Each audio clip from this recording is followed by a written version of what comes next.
We've seen a divergence this year between higher income consumers and lower income consumers, and a lot of folks are talking about this K-shaped economy. What does it really mean for consumers in terms of their credit?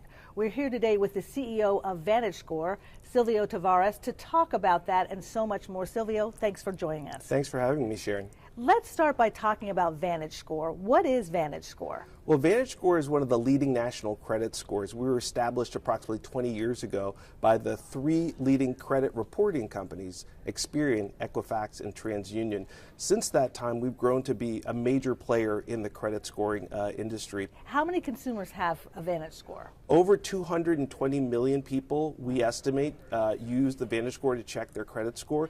We score more people because our algorithms are newer, but also because we use the best alternative data and trended data. An example of that alternative data is rental data.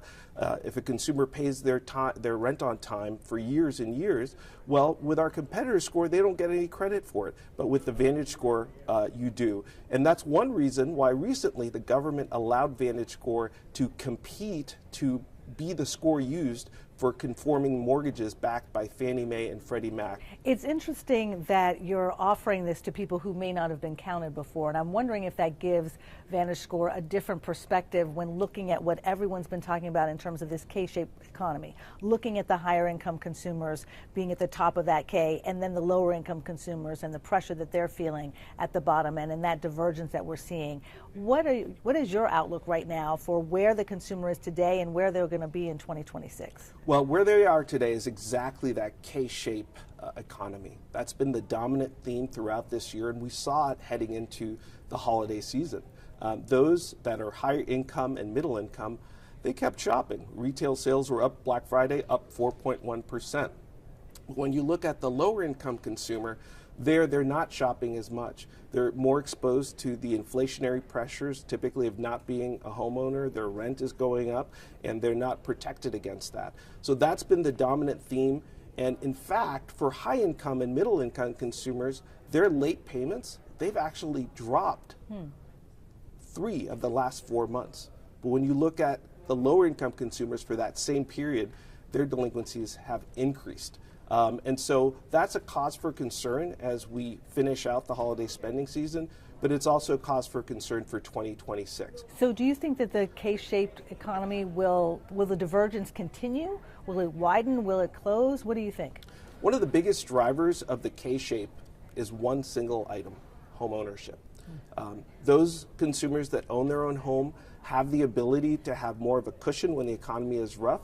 They're also not exposed to inflationary pressures around rent, which has increased substantially.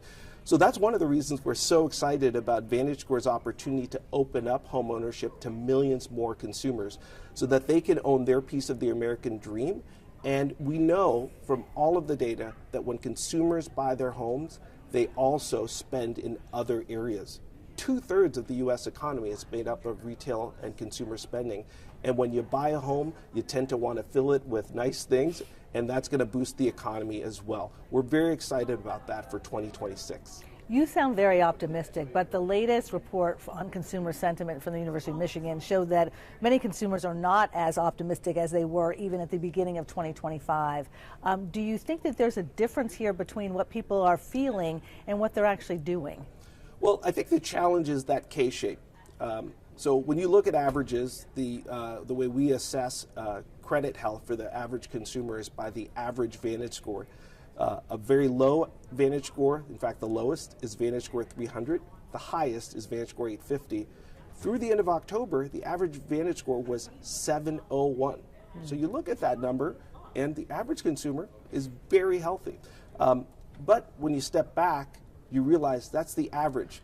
That's the top of the K and the bottom of the K being averaged together. And so the reality is there's a tale of two cities dynamic going on, and both things can be true.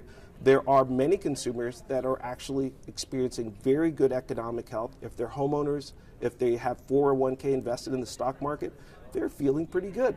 But if you look at many consumers that are lower income, they are actually challenged and exposed to inflationary pressures, increasingly job cuts. And it's that group that's going to be helped the most by a lowering of interest rates and also a resurgent housing market. thank you so much for joining us to share your insights. Thank you, Sharon.